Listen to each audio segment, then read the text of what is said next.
Hey friends, so we're back today with another Love Island debrief for episode 7.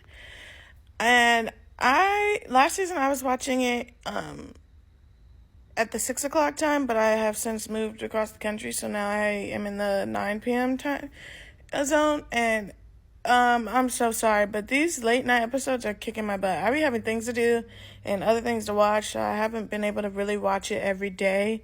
Like, it's been either the next day or the next couple of days I have to catch up.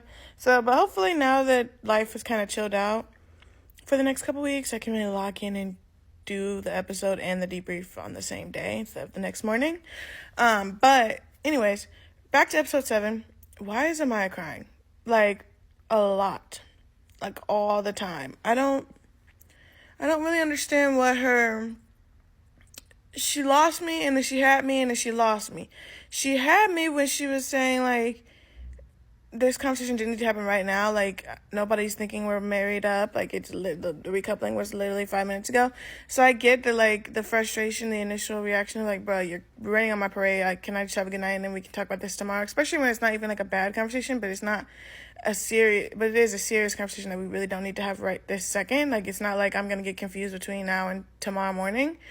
So I got that frustration, and I also understood when she was like, felt like she was being nitpicked by him, like when he, like with the whole like saying babe thing, but like also too, like that's when his boundaries, like if that man don't want you to call him outside his name, don't call him outside his name. Like, that's something you have to earn with him, and that's okay, because like that could be the equivalent to him as like a kiss for you. I don't know. Like, but that's his boundary, and you have to respect it. Like, the whole drama, all of that really only needed the 2 conversations. The third one wasn't even necessary because they're chopped. I'm so sorry. They are chopped. So I don't really know why she's crying, because he was nice about it. I mean, he made it clear, I want to get to know you, but I'm not going to pretend like we're in a marriage as if we didn't just meet each other. Like, come on now.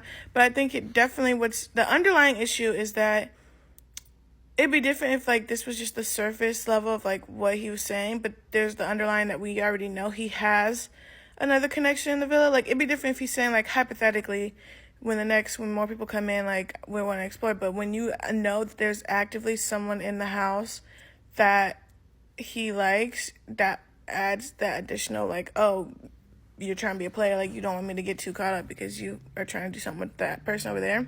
So I got it, but it was just a lot of drama for this episode for them. So I'm gonna need less of them on my screen in the next episode, please and thank you. Huda and Jeremiah's date was cute. But is anybody else clocking the tea that Olandria and Shelly don't really mess with Jeremiah like that?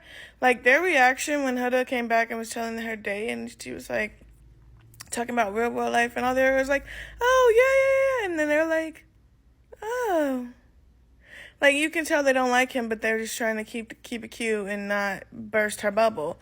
And I'm like, that's tea. Like, when the black people don't lock in with each other on Love Island, yeah, there's some underlying tea as to why. Last season we saw it with Kendall, why him and Serena never really locked in like that. And we know why Kendall acts the way he does and who he hangs out with, and, you know, all of him. And I think Jeremiah is the same thing. Like, because even Ace and Taylor, they be locked in and hang out and talk, but Jeremiah is never a part of that. Like, he's never there, and Ace finds him sus too. So I'm just like, I got my third eye open on Jeremiah, because I think something's fishy with him, and I don't think they'll last once a bombshell that's his type comes in.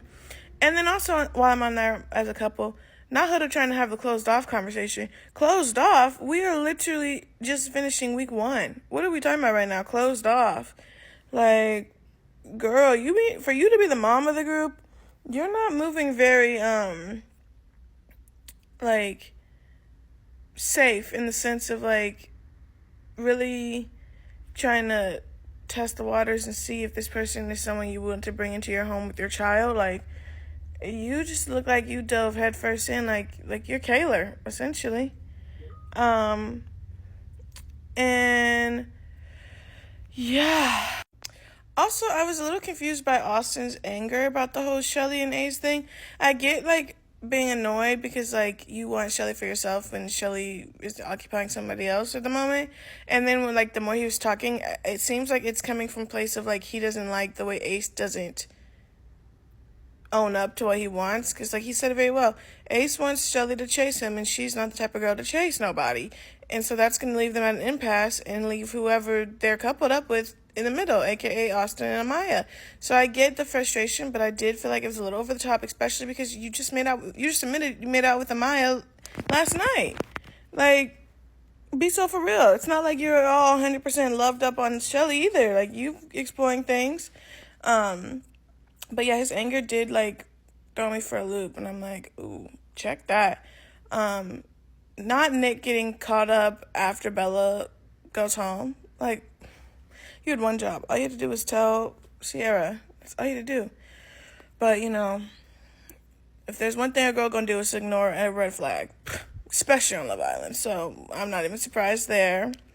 And then Olandria and Taylor, that I don't know if they're giving Cordell and Serena, but opposite vibes. Like, Olandria's Cordell and Taylor's Serena, where like because Taylor doesn't do a whole lot of talking, so you don't really know where he stands.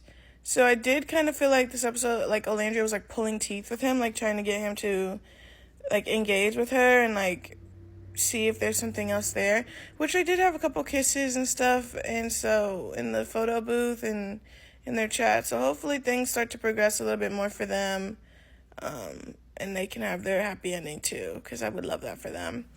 But I don't know right now if it's enough. Like, if another bombshell, let me put it this way, because they're gonna bring in guys next, because we just saw Homegirl, so I need to bring in some guys. And if that guy comes in and is all about Olandria, and she's like his type, like he's her type on paper, yeah, she's leaving Taylor in the wind. I'm so sorry. He's getting left to the dust. And like Ace said, that's gonna be his fault. You're gonna be mad when somebody come in and steal his girl. So hopefully they can get that all worked out. Honestly, the longer we go without Ace and Shelly being in a couple, the less I want it. I'm sorry, like, because yeah, y'all playing games now, so I'm kind of over it.